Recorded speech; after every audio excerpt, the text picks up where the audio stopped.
Des sources médiatiques marocaines et des sources marocaines le confirment. Le président du Sénat français, Gérard Larcher, est attendu au Maroc et plus exactement au Sahara occidental dans les jours à venir. Entre le 20 et le 25 février, il est attendu à l'Aïoun, au Sahara occidental. Il sera le deuxième personnage officiel de l'État français qui va partir au Sahara occidental après Rachida Dati. Le président du Sénat en France, c'est quand même un personnage extrêmement important. Extrêmement important, il a un rôle à jouer politique. Gérard Larcher, donc à l'Aïoun, il va rencontrer le wali de la région de l'Aïoun.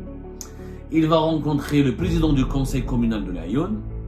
Il va rencontrer le président du conseil régional. Cette visite de Gérard Larcher, elle ne manquera pas non plus de attiser les tensions et d'aggraver encore davantage la crise et de renforcer l'éloignement qui sépare maintenant la France de l'Algérie. La France a officiellement soutenu le Maroc. Ok. Elle reconnaît la souveraineté du Maroc sur le Sahara occidental. Après Rachida Dati, Gérard Larcher, au bout d'une semaine, au cours d'un seul mois, en dépit de la colère de l'Algérie, en dépit des protestations de l'Algérie, des sources médiatiques marocaines et des sources marocaines le confirment, alors que les sources françaises et les autorités françaises n'abordent pas ce sujet, qui est devenu un tabou, certainement pour ne pas aggraver les relations encore avec l'Algérie. Et les sources marocaines le confirment. Le président du Sénat français, Gérard Larcher, est attendu au Maroc et plus exactement au Sahara occidental dans les jours à venir. Normalement, à partir de demain, le 22 février 2025, le président du Sénat français, l'un des personnages les plus influents de l'État français, devra aller au Maroc pour une visite de 3 jours qui va durer jusqu'au 25, du 23 au 25. Certaines sources marocaines parlent du 22 au 26. Et à partir du 26, il va terminer son séjour. Entre le 20 et le 25 février, il est attendu à l'Aïoun, au Sahara occidental. Je dis bien à l'Aïoun, au Sahara occidental. Il sera le deuxième personnage officiel de l'État français qui va partir au Sahara occidental après Rachida Dati. Rachida Dati qui a accompli cette visite, je vous le rappelle, en tant que ministre de la Culture de l'État français le 17 février dernier. Le président du Sénat en France, c'est quand même un personnage extrêmement important. Extrêmement important, il a un rôle à jouer politique, il a un rôle législatif, il a un rôle aussi symbolique. Ce n'est pas n'importe quoi le Sénat en France, c'est comme le Parlement, ça fait partie des 10 personnages politiques et des 10 les plus puissants et les plus influents de l'État. Monsieur Gérard Larcher, quand il va partir au Maroc, il partira pas tout seul. Il va diriger une délégation importante et considérable puisqu'il sera accompagné par Cédric Perrin, sénateur de la région de Belfort, président de la Commission des Affaires étrangères, de la Défense et des Forces armées. Il y aura aussi monsieur Christian Cambon, sénateur du Val-de-Marne, président du groupe d'amitié France-Maroc, et Hervé Marseille, qui est sénateur des Hauts-de-Seine et qui est président du groupe Union Centriste et vice-président du groupe d'amitié France-Maroc. Au moins 3 importants sénateurs vont accompagner donc Gérard Larcher dans cette visite importante qu'il attend au Maroc et la première du genre et la deuxième après celle de Rachida Dati le 17 février dernier au territoire, une visite qui va se dérouler en grande partie à la fin de cette visite, à la fin de son séjour au Maroc. Gérard Larcher va aller à l'Aïoun. Ça va grincer les dents. En tout cas, je comprends les autorités françaises n'assument pas, parce qu'il n'y a pas de communication là-dessus. Les médias français n'en parlent pas. L'AFP n'en parle pas. Le Sénat français, les institutions françaises n'en parlent pas. Du côté français, on essaye de banaliser cette visite et on essaie de l'organiser dans une totale discrétion, sans faire beaucoup de bruit, sans susciter des interrogations, c'est la banaliser, comme c'est une visite normale. Ce n'est pas une visite normale dans le contexte politique actuel, parce qu'il y a une crise avec l'Algérie. Et à l'origine de cette crise, encore une fois, c'est le Maroc et le Sahara occidental. D'autant plus que ce n'est pas une visite banale, puisque c'est la première fois qu'un haut responsable français, après Rachida Dati, donc première fois un responsable français du Parlement, on va dire, ou du Sénat, enfin un président d'une institution française aussi importante, comme le Sénat, qui va aller à l'Aïoun il va rencontrer des responsables marocains dans la ville de Laayoune, Sahara occidentale, que l'Algérie considère comme un territoire occupé et qu'elle appelle à appliquer la légalité internationale, à savoir le soumettre à un processus de décolonisation. Et l'Algérie réclame l'organisation d'un référendum d'autodétermination pour permettre à la population sahraoui de choisir son destin. Alors que le Maroc défend le plan d'autonomie dans le cadre de l'intégrité territoriale, dans le cadre de son intégrité territoriale, c'est-à-dire il veut conserver le Sahara occidental, il le conserve d'ailleurs, il est intégré à son territoire. Gérard Larcher, donc à Laayoune, il va rencontrer le wali de la région de Laayoune. Il va rencontrer le président du conseil communal de Laayoune.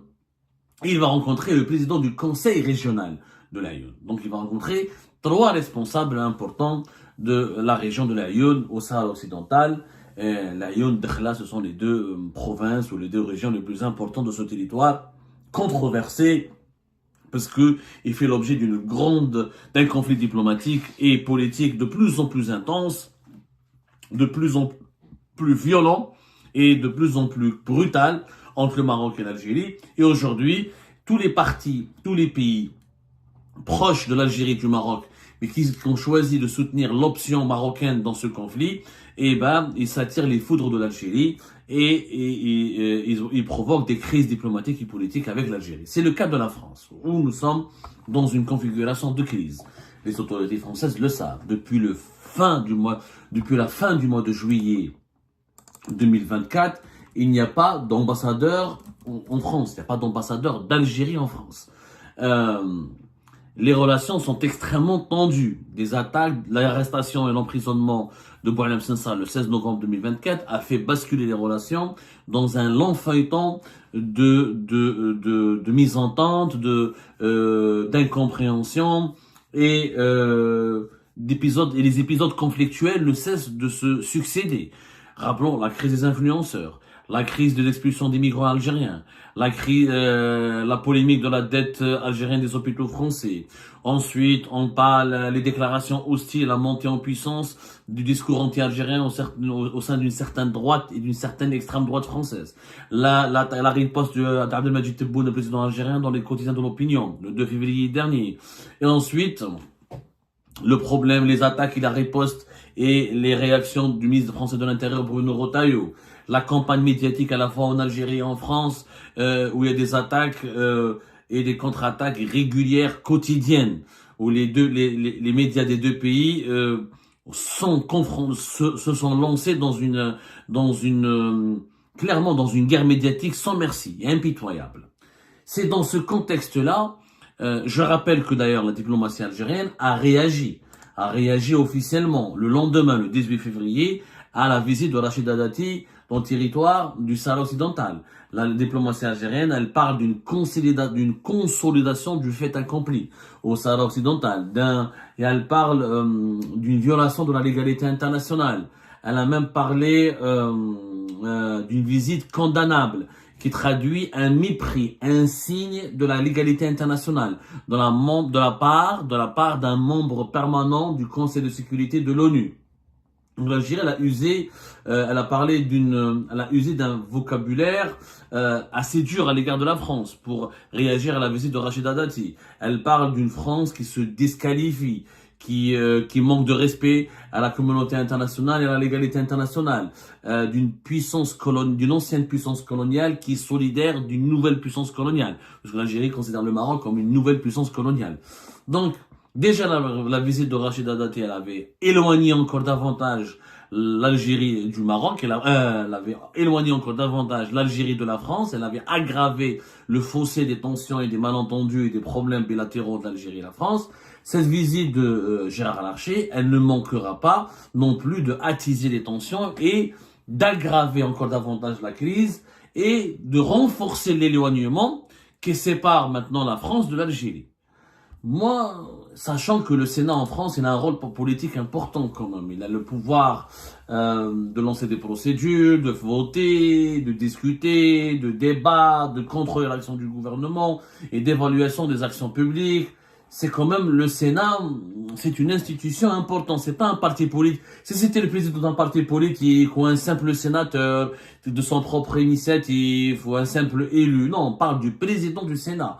Le Sénat, quand même, est composé de 348 sénateurs élus en France, et il a des prérogatives étendues, moins étendues que le Parlement français, mais il a des prérogatives assez étendues. Il contrôle l'action du gouvernement en France, il représente les collectivités territoriales, il a un rôle politique prépondérant et important en France. Il est dans la loi française, le Sénat français, il est co-détenteur du pouvoir législatif avec l'Assemblée nationale, avec le Parlement français. Donc, il est impliqué dans le dispositif législatif.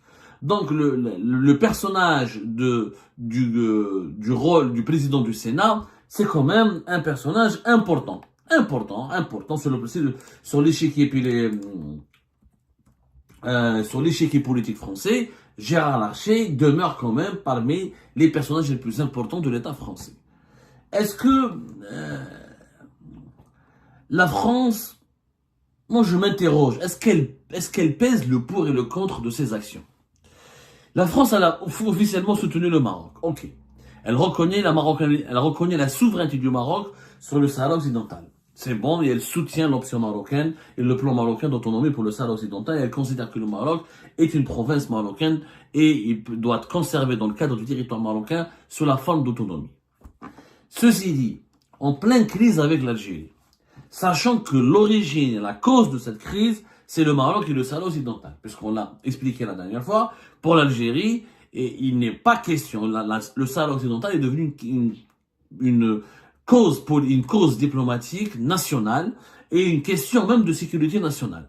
Il n'y a pas que des considérations politiques, il y a aussi des considérations sécuritaires qui, selon les dirigeants algériens actuels, selon le pouvoir algérien actuel, justifient la défense ou l'ardeur avec laquelle l'Algérie défend la cause du Sahara occidental. Et Abdelmadjid Tebboune l'a dit que nous, la France nous a perdus parce qu'elle a fait le choix de soutenir la souveraineté du Maroc sur le Sahara occidental. Donc, après Rachida Dati, Gérard Larcher, au bout d'une semaine, au cours d'un seul mois, le mois de février, la France confirme donc son ralliement définitif au Maroc. En dépit de la colère de l'Algérie, en dépit des protestations de l'Algérie, en dépit du fait de la réalité de la crise avec l'Algérie, la France continue officiellement et de manière discrète, sans l'assumer, parce qu'elle l'assume pas, les autorités françaises ne l'assument pas. Pourquoi ils l'assument pas? Je vais vous dire pourquoi ils l'assument pas. Continue d'appuyer la position marocaine, au détriment de la position algérienne. Est-ce que ce n'est pas de la provocation? Je pense que les autorités françaises doivent maintenant jouer carte sur table. Si la France ne veut plus de partenariat avec l'Algérie, elle doit le dire. Elle doit le dire, voilà, nous, on ne veut plus de ce partenariat avec l'Algérie. L'Algérie, pour nous, c'est pas, on a testé, on a essayé de faire des alliances, ça ne nous convient pas, ça ne marche pas, on s'entend plus avec l'Algérie, nos intérêts sont plus importants au Maroc, c'est nos intérêts les plus importants sont au Maroc, notre partenaire privilégié, c'est désormais le Maroc, et voilà, la France, c'est un État souverain, bien sûr. L'Algérie n'a pas le droit de lui dicter sa conduite. Elle n'a pas le droit, aussi, de lui imposer une attitude ou une façon de gérer ou de réagir dans un quelconque dossier géopolitique ou diplomatique. Mais ceci dit, la France ne peut pas prétendre aujourd'hui vouloir avoir des relations privilégiées avec l'Algérie, alors qu'elle est dans son comportement.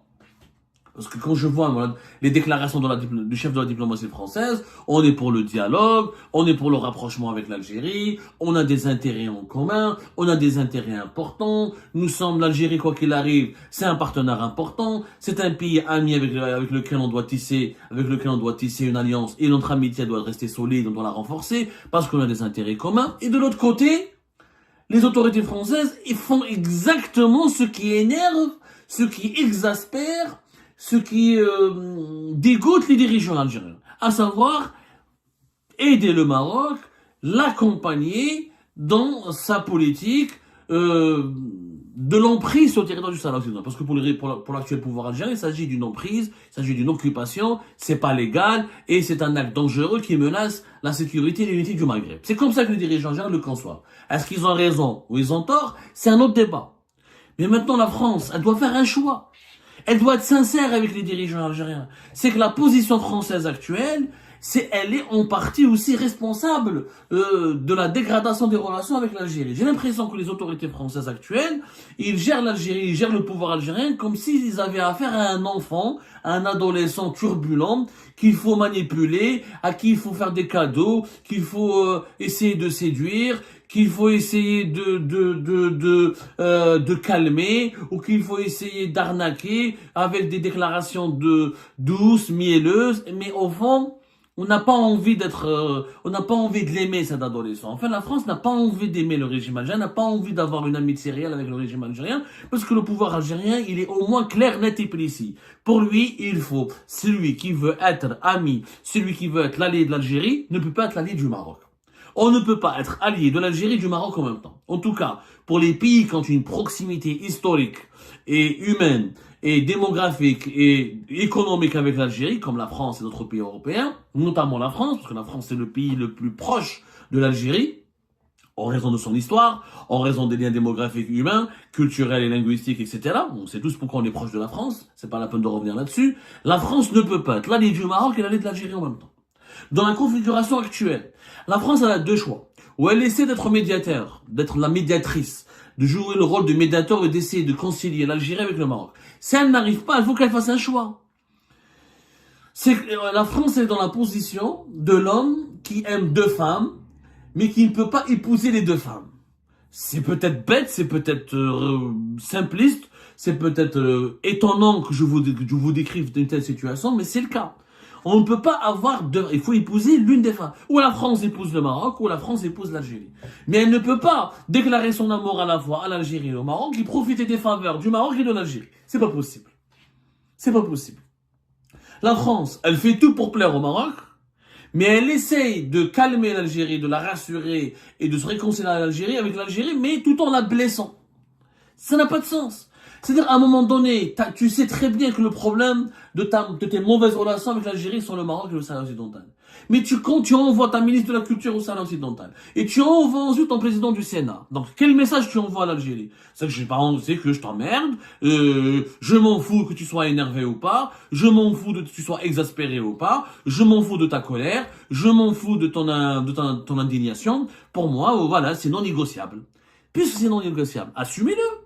Moi, je comprends pas pourquoi les dirigeants français ne l'assument pas, Emmanuel Macron, ou le Premier ministre français, ou le chef de la diplomatie française, qui l'assument, qui disent clairement, on s'excuse, on est désolé, le Maroc, c'est notre ami maintenant, c'est notre partenaire le plus important, c'est notre meilleur allié dans la région. Et c'est tout. Maintenant, à l'Algérie de l'accepter ou de le refuser.